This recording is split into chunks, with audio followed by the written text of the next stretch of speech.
Hello, hello, hello. Hello, hello, hello.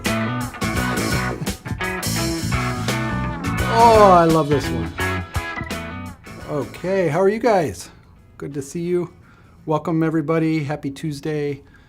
I am just going to do a few things here. There we go. Welcome. Welcome, welcome, welcome. I hope you had a great weekend. And the week is starting off great for you guys. It's going pretty good for me. I can't complain. I'm tracking my macros, a little nutrition macro, and so I'm using my little app and figuring out what I can eat at each meal because I'm bringing my calories down, but I'm also trying to balance the protein and the carbs and the fats, and that is a good learning experience. I'll tell you that much right now. So.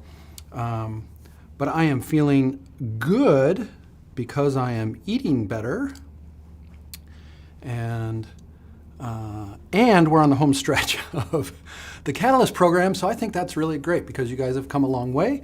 You are maybe stressed out and worried about your final presentation, but I can guarantee you that from today, from last week, but from today all the way through maybe 10 o'clock on Thursday night, we're here for you. So all you need to do is reach out and we will help you guys with your presentations. Today is another way to do that because I'm going to go over kind of two things, how to improve your presentation, but more importantly, how to do it so that it comes out good. And there's only a few principles. And so what I want you to take away from this is that it's not complicated what we're trying to do. Hey, oh, come on, we got Maria Elena there. It's not complicated what you're trying to do. It's just that you have to be more specific and clear. And I know that's difficult, but what you should realize is actually learning how to make a single point well is much better than making 15 points and hoping one of them hits.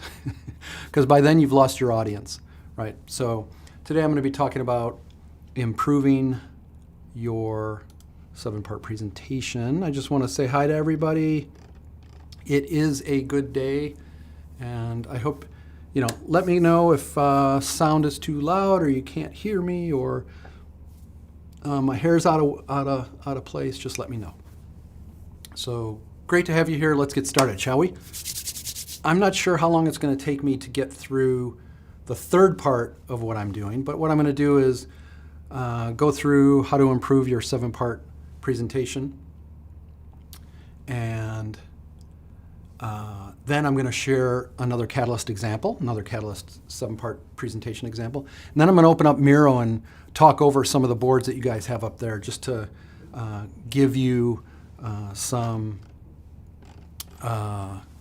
support on what I would be thinking about as I'm getting into this and how to apply what I talk about today to your presentation. So let's get started. It's great to see everybody. Look at that. We got, let me just take a little hello here. It is Taco Tuesday. Nice. Bienvenidos, Peter. Great to see you. Hi, Emma. Great to see you. And of course, Sarah, Maria Elena, Allison. I think Vinu's here somewhere. Vinu, you going to say hi? And we got Kathleen. And it's going to be a great day. So let's do this. Okay. So I love it. I love when you guys get going on in the chat. So keep it going. And any questions, any observations, just throw them in the chat while I'm talking, and I'll get to them when I take a break. Okay?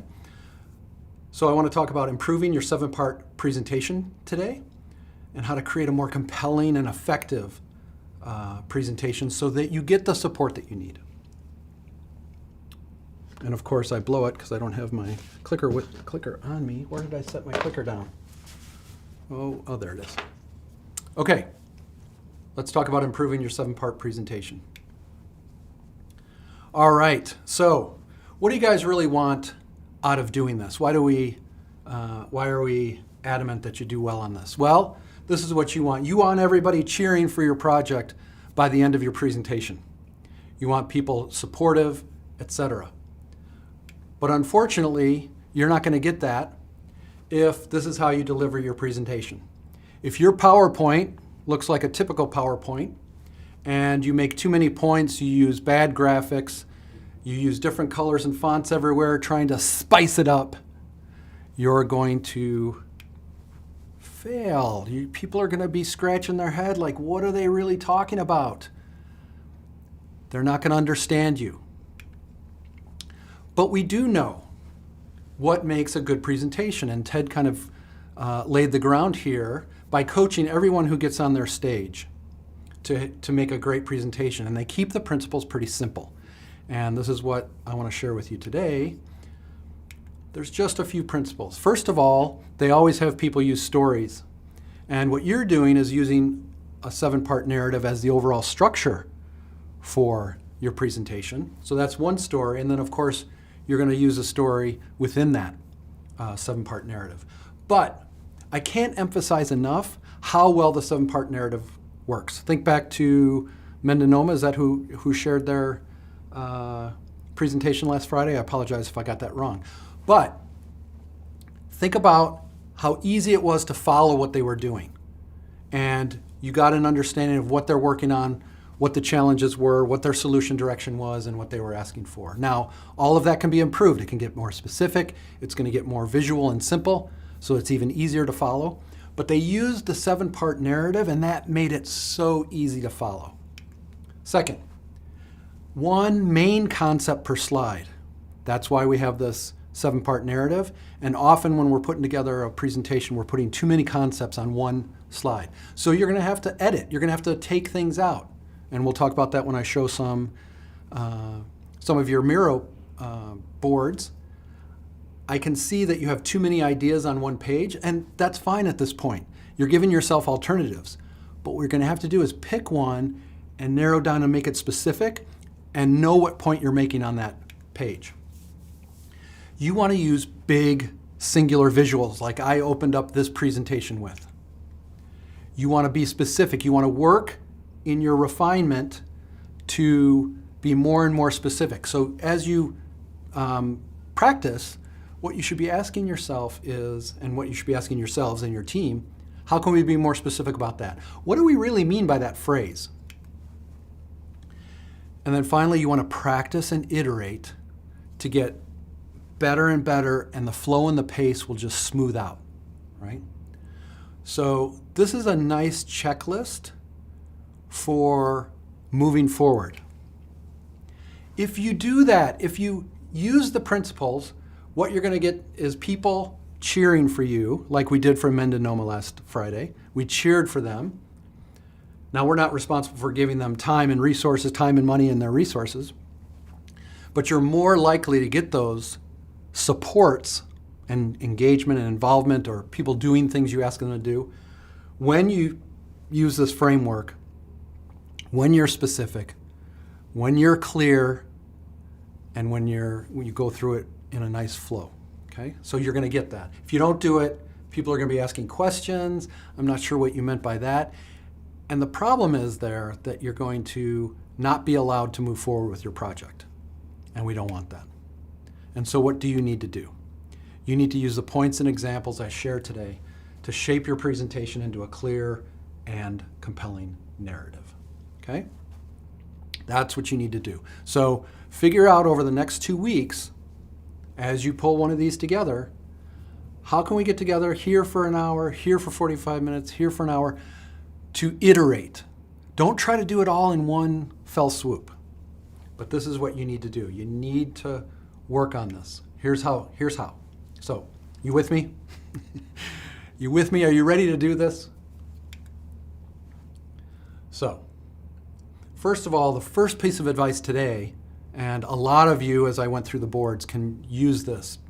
Write and refine your narrative as 7 sentences first. This is known as writing a script. And not everything you're going to say. Just write the 7 sentences of your 7 points that fill in the narrative. That is what you should start with. Or that's what you should start with today if you haven't done it yet. So before you start on your slides, before you worry about those too much, before you start refining them, write your presentation in 7 simple sentences. If you already have slides set up, then below them, write the sentences. And you're going to work on the sentences first. Practice reading and presenting those 7 sentences till you get your story straight, right? You just have to practice that flow first. Then you can worry about slides. And as you go through it, be more specific with each iteration until you really know what you want to say for each point, right? So just work on that. It's a really easy way to start. Now, the reason this is important is all great stories, movies, music, it starts with the script. It doesn't start with all the animation. It doesn't start with recording actors on a stage. A play starts with a script. And so what I want to say is your 7 sentences are the thing you start with to get clear. It's much easier to get clear on those than it is moving stuff around on slides while you're trying to figure out your story and what you might put on the slides, okay? Let's talk about being specific. Getting way more specific makes your presentation more powerful, specific, tangible. When you're specific, people imagine and can see in their mind what you're talking about. If you're not specific and you say something like, we're going to have more engagement with the community, everybody imagines what that might be differently. Maybe some people are imagining, well, we're going to make more cold calls to engage with the community. Somebody else is thinking, maybe we're going to be doing those Thursday night barbecues like we talked about last season. Everybody has a different idea unless you're specific. So, and this is normal. Your initial points will be general. And you have to kind of, as you iterate, one of the key aspects of iteration is, what do we mean by this in order to get more specific? How can we be more specific with this point? What can we say? What can we point to? What can we tell them? What day? How much money? Where? What is the thing? How? Right? Those are specifics. For example, what are our clients are frustrated. Really, our clients feel frustrated. Well, what from? What are their specific pain points? If you give me those, I have a much better reason to believe that they're frustrated if you tell me what the specifics are. You see how that works? I can say they're frustrated, but I can, as an audience member, I can go, oh, are they really frustrated? In what way are they frustrated? How are they frustrated? I haven't seen them frustrated. What do you mean? That's why you need to be more specific.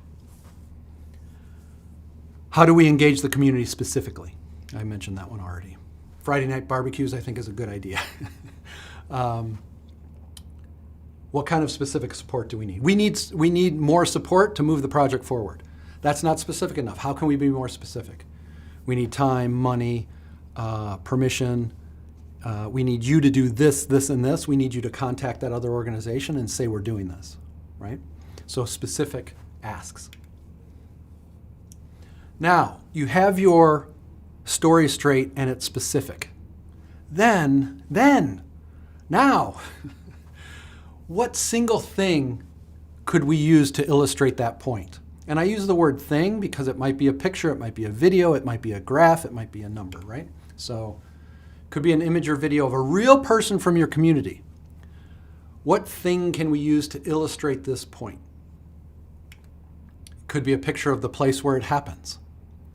The more relevant you make the imagery, this is why clip art and just kind of metaphorical images aren't as powerful as specific images of a staff member, a community member, something actually happening that people recognize in the image of that's in their city, that's in their facility, right? A single number, boom, 4,756. That's the number of meals we deliver on a weekly basis now. That's going to go away as the economy opens up, and we don't want that to do it, right? So something really powerful, you make it big on the slide or a simple graph. What's one single thing you can use to illustrate? This is how you get a nice big slide that you can narrate over, and you're not competing or reading your slides. You're not competing with your slide and you're not reading it. It's an illustration of what you're saying, and that makes it more powerful. Okay, now you have your sentences and you have your imagery. Now put them together. And remember, you're going to start practicing, and a practice presentation probably takes you 5 minutes to get through. 5, 7 minutes maybe. It's going to take longer when you do it in person because you're nervous, or not in person, but when you're live on the Zoom call, not this Friday, but next Friday, you're going to be nervous, and so it might take a little bit longer, right?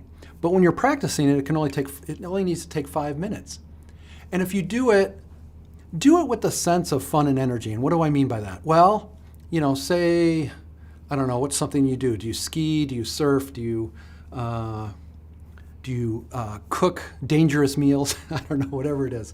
There's always some hesitation or nervousness about something you want to do, but you do it anyway because you know it's going to be energizing, you're going to learn from it, etc. That's how you should approach practicing with feedback. It's like, hey, let me give it a try. I want to pitch this to you guys to see if I can get the story straight and see if we can make it better, right?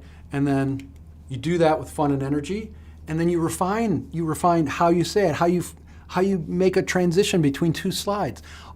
All those points will come up if you practice. They won't come up if you debate what goes on your slides. Did you catch that?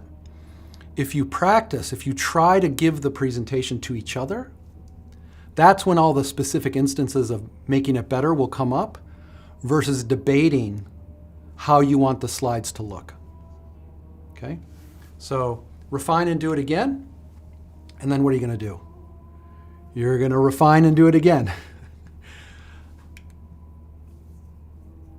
And this, I guarantee, will be one of the most enlightening activities of your Catalyst journey if you're able to practice multiple times together with feedback and refinement.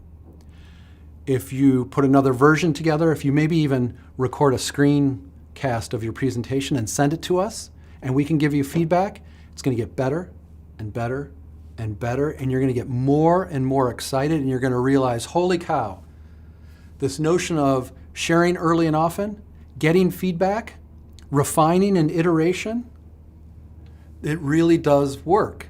It is amazing how clear we got on what we're talking about, and now we're getting resources for it.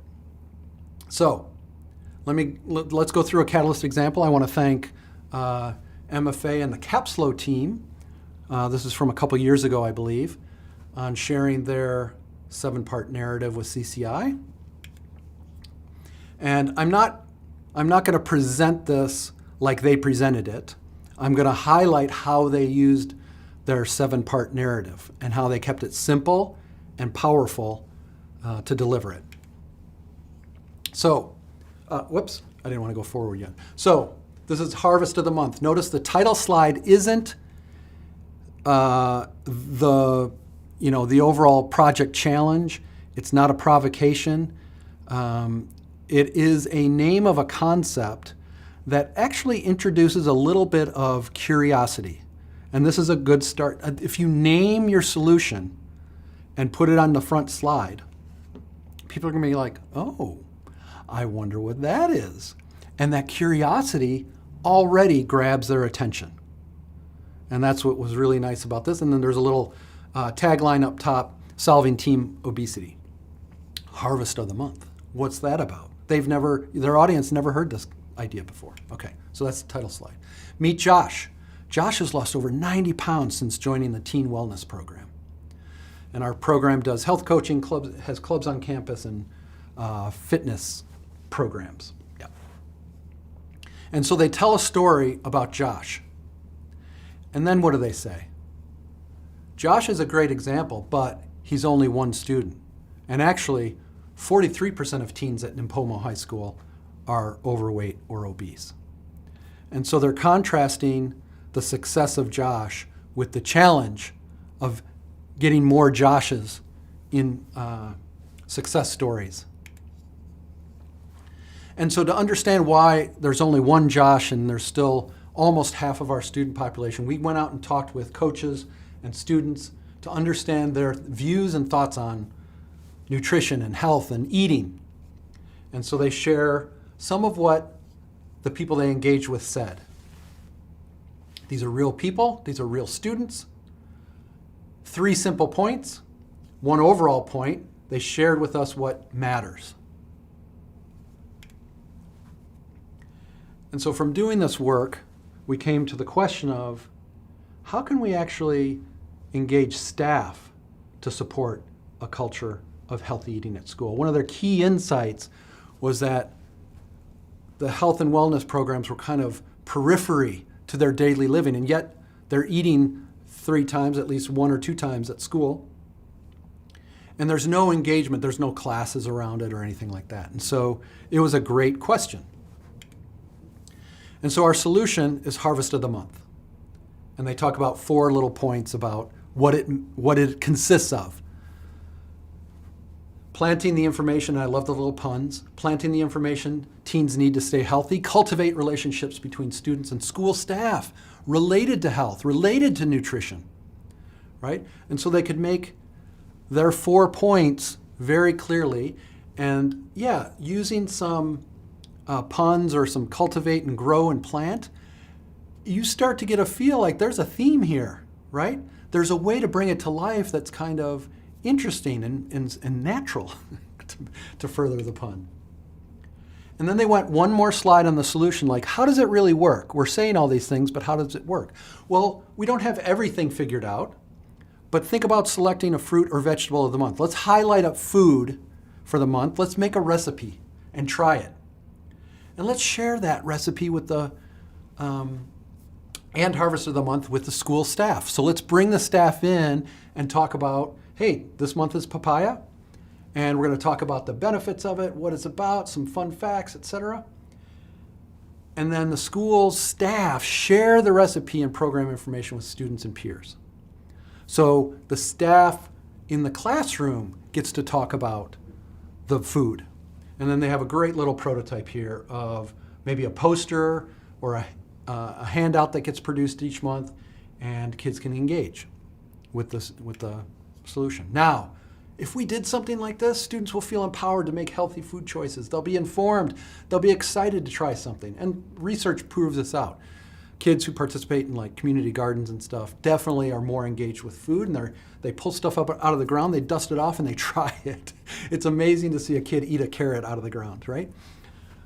Teachers are directly engaged in encouraging student health, or not even just encouraging it, but fostering knowledge about it so that they can make their good decisions. And the school does a much better job of providing a supportive environment. If we don't do this, students will lack the healthy food and choices they desire. Their poor health will continue, obesity rates will rise, and our performance in class, our attendance will go down. This is the point about pain points if you don't pursue this idea. So what we need from you is really to engage with the community on teen wellness. And since I see in the audience you guys already smiling and thinking, wow, this is something great. We haven't seen something like this before at Capslo. And now that I'm Emma talking to the leadership team, we would love your specific ideas about how Capslo might incorporate human-centered design on a more regular basis so we can create ideas like this and push them forward and be more successful in our programming. So those were the specific asks. And that's the Harvest of the Month. So let me ask you, did you feel the 7-part framework in there? Of course you did. Did it flow well? Yes, it did. Did it make understanding the problem and the potential solution clear? I think so. Did they do a good job of keeping slides simple? Now they have a pretty simple but fancy design, I'll say, or consistent design, which is great. Colors of Capslo, etc. Right? You guys know how to do that. So, think about what they did. Reach out to Emma if you're interested in more of how they made this work. She's sharing a little bit about what it allowed them to do. If I can find my cursor, I can bring it up on the screen here. Yeah. This program positioned us to apply for farm-to-school funding. Now we're working with local farmers, school staff, and students to build campus gardening programs and getting local food in the cafeteria. Yeah, that is awesome. Actually, I didn't highlight that in one of the solution elements, but it was establish relationships with local food farmers and local sources. Establish relationships. Yeah. And that was I thought that was just such a powerful element of their solution. Okay, get rid of that. All right, so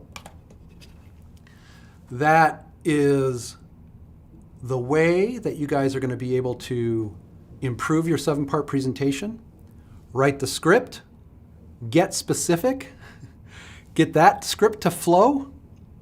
Now think about an image or the simple text or the video we can play for each point. Put them together and practice and iterate. And that's all Emma and other Catalysts in the past have done. They've put it together and they've practiced and they've refined it and refined it and refined it and refined it. That's how you're going to improve your 7-part presentation. Okay, so with that, for those who have to dive off at 2:30 or 12:30, I understand. Thanks for joining us today. But I'm going to go over to Miro now and look at some of the super rough first drafts and just think out loud a little bit for about 10 minutes and give you see how I would apply what I just said to what you're doing over in Miro. Okay, so if I do this, and again, if anybody has any questions or about your own presentation or mechanisms for doing this or whatever your question is, throw it in the chat. Happy to address it. So I'm going to go do about 5 to 10 minutes of looking at these. So I'm not going to call out necessarily, unless it's obvious, what teams these are. It's not about highlighting the team. It's about looking at technique and approach. So one thing I really love about this is that they started with something simple up here. Actually, what I'm going to do is change my... Okay, now I got it. What I love is they started out up here with a simple narrative, and they're starting to blow it out even more over here. So I like the iteration between doing something fast and simple and then getting a little bit more content. When I zoom down into here, what I notice is a couple things. One is that they have ideas, which is good, ideas for what story they might share, right? But here's a case where there's 3 possibilities, which is great to have possibilities, but what they want to do is pick one of these and say, we're going to do this. And there's a story in there that we can make specific. Because you only want to do one story. Remember, Emma only used Josh as one simple story. And they realized that that's powerful enough to contrast with the challenge. So what's the story? So that's one thing, is don't make more points, and I'm not saying that this team was going to do that, but only make 1 point for each one of these 7-part framework points. Second thing is they would really benefit from writing their script first, writing the points out first now that they have ideas for what they could say. Okay, whoops. There's ideas for what, so actually the other thing, so there's ideas here again. You're going to pick one way of making this point of what are the challenges. So one thing I want to say here is this is an opening point in contrast to the first slide or the first point. It's going to highlight why the story, if it's a story of success, why it doesn't exist for everybody. If it's a story of pain, these are going to be why that pain exists. And it sets up the notion of, so we want to look at it. These are going to be current conditions of why that first slide is either not possible for everybody or why the pain exists, okay? And I'm making that distinction between that and insights from your research. So this is where quotes from people that you talk to would go. Not on this one necessarily. This one you could say, the reasons we can't have that are X, Y, and Z. We've never addressed it as an organization. We do not have partnerships with these other organizations, right? So it's the stuff that's obvious that your audience will go, I see, I see. So you hit them with something interesting as a story at the first slide, and then the second one is, now, here's the conditions that need to be figured out. And then the third slide is, things like revelations. That's good. I like that. I like that a lot on this slide. These are insights. Insights should be somewhat surprising. What we originally thought was this, but what we actually realized when we dug into it, it's all about this. That's a perfect thing for the insight slide. Then they would go to, so we learned that. We learned it's all about staff. Therefore, our solution called staff success model, whatever it is, that's where you introduce it here, okay?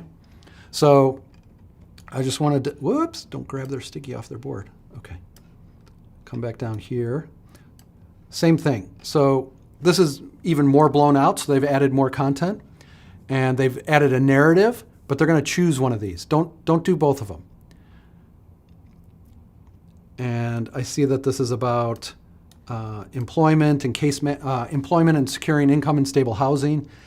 Actually, I looked at this a little bit earlier and I thought, what is the thing about these is they're too much of a kind of, I'm about to share a novel with you.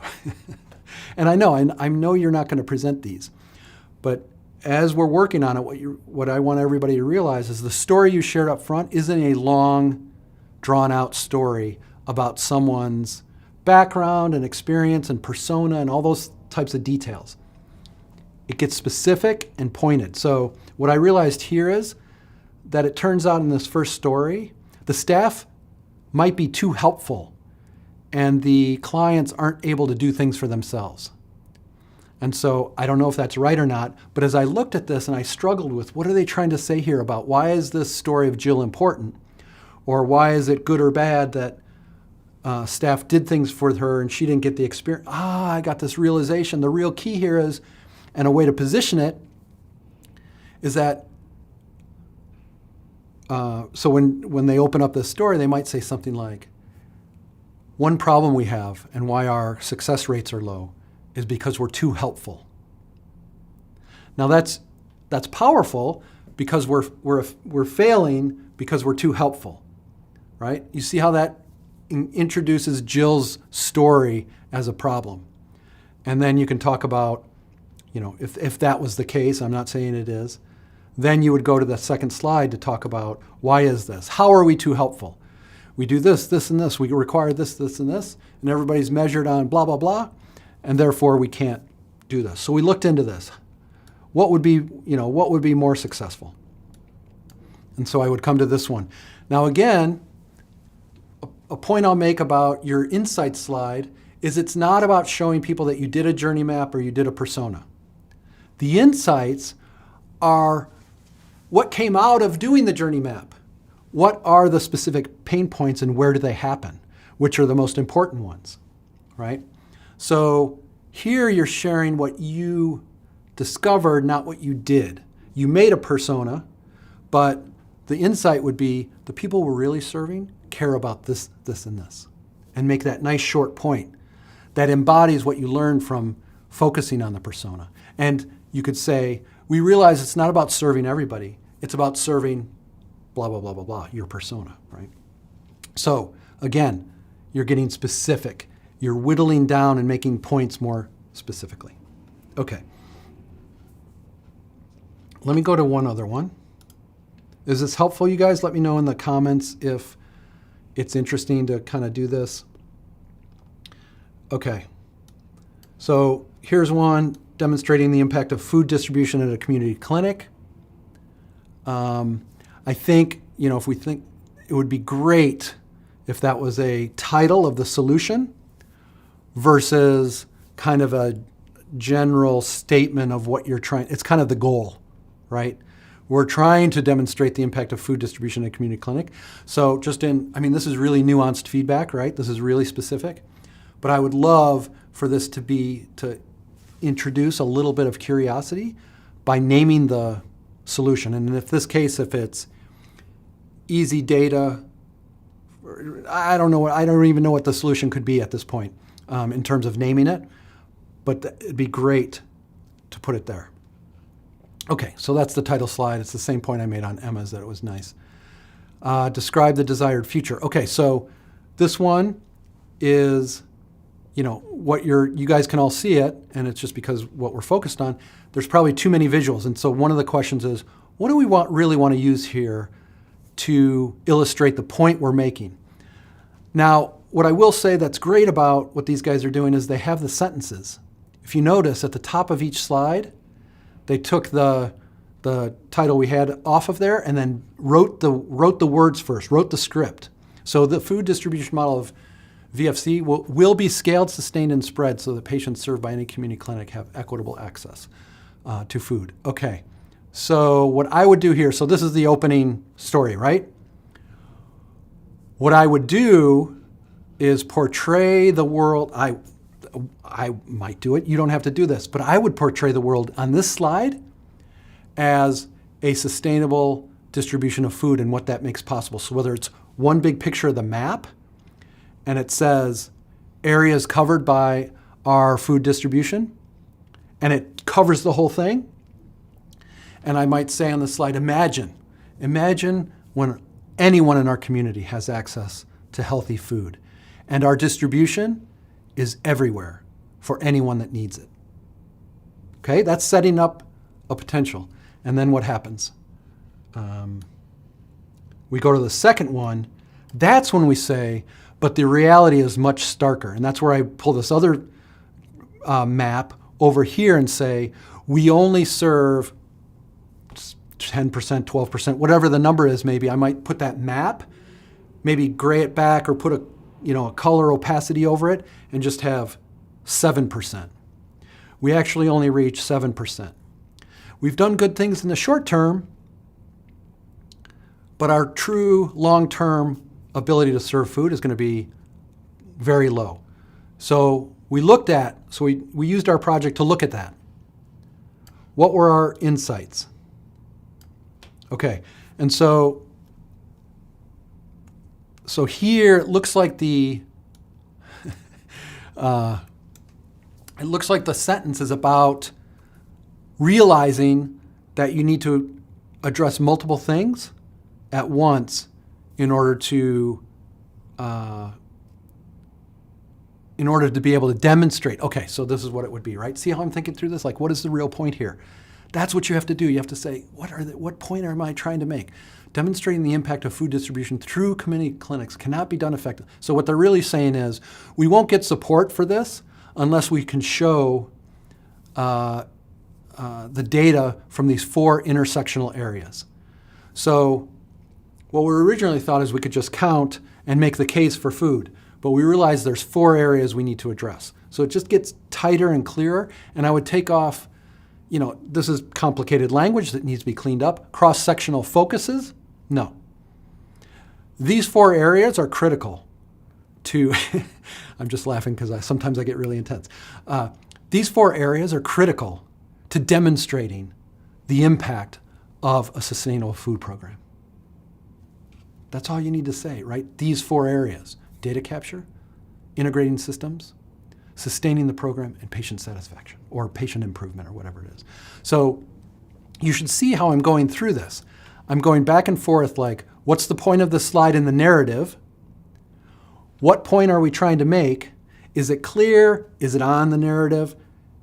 Are there too many points, etc.? Okay? So I'm going to come back out. That's how I go through this, little by little. And again, I will say just sentence by sentence first, sentence by sentence first, and then you can say, let's bring this image in. And, as you start to do images, all of this starts, when I say sentence by sentence first, you might have 3 possible sentences or 3 ways of doing that slide, and then you debate it in your team and you pick this one, and you have some alternatives. When you do images, we could do this, this, or this. We could use a map. We could use a picture of our food distribution. So you have all these alternatives, and what you're trying to do is fit the one together that makes the whole presentation sing. Okay, so I think I'm going to stop there. You know, when I look at something like this one, I would say, yeah. So again, this is going to benefit very much from writing the narrative first and knowing what the points are of that narrative and how you're going to be specific in the narrative. And I think they're doing a good job here of starting to lay down the points. But let's write out those 7 sentences and pitch those 7 sentences to each other so that you get a flow for how you're going to go through it and what points you're going to make. Then we'll come back and figure out what image, what illustration, what video, what picture we could use to illustrate it. It's the same pattern. You should see this pattern as we go from each one of these. And sometimes you have too many ideas on one slide. Sometimes you have the wrong point in the narrative. You're using your insights in the challenges instead of saying the challenge in response to that first slide. So it's just, you're going back and forth to piece it together. Okay. If you have any other questions, let us know.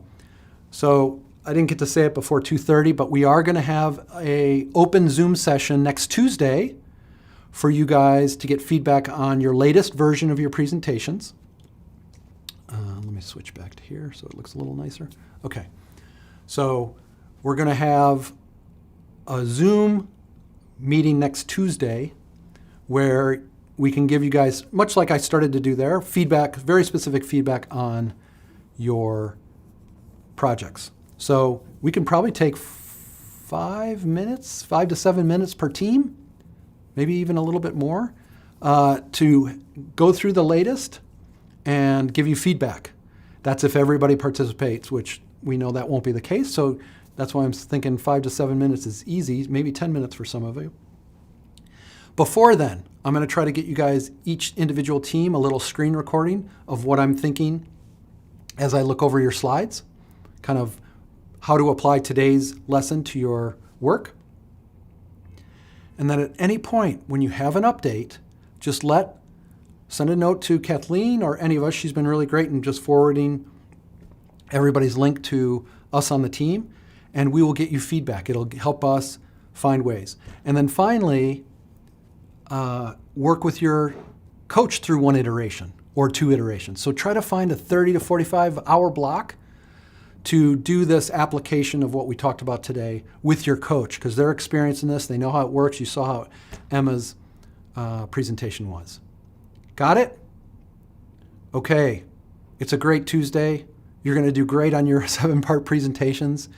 It is a journey, not instance. I don't know what that means. Anyway, it's a journey, and you should iterate in a fun and engaging way. Don't worry about being wrong. Pitch it to each other. Give each other feedback. Have fun crafting it, finding an image. It really is a creative process. And if you do this well, if you engage like we're asking you to do, you're going to up your ability to communicate by 2 or 3 times. The stark difference in how you pitch ideas at your organization, the success that you'll have in doing so, you're laying the groundwork now, right? You're laying the groundwork now. So I thank you for spending the time with me today. I wish you the best on your 7-part presentation. I stand ready to give you all the feedback you need to make it awesome. Okay, with that, I'm going to start the music and answer any questions that come into chat. Okay. Where's my music? Where's my mouse on the other computer?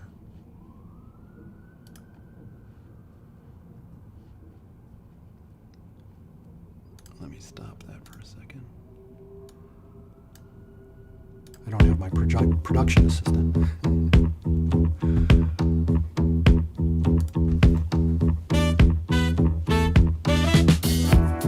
Glad it was helpful. That's awesome.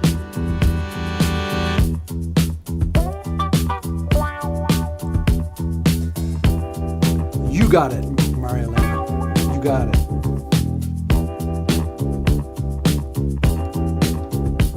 Whoops.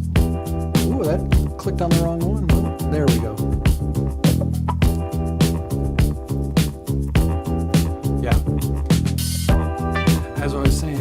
one point can you make?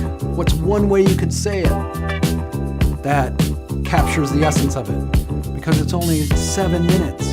And Mendonoma did it the other day, and Emma did it the other day, and they got programs. Capsule got that program going, and you saw it. It's growing.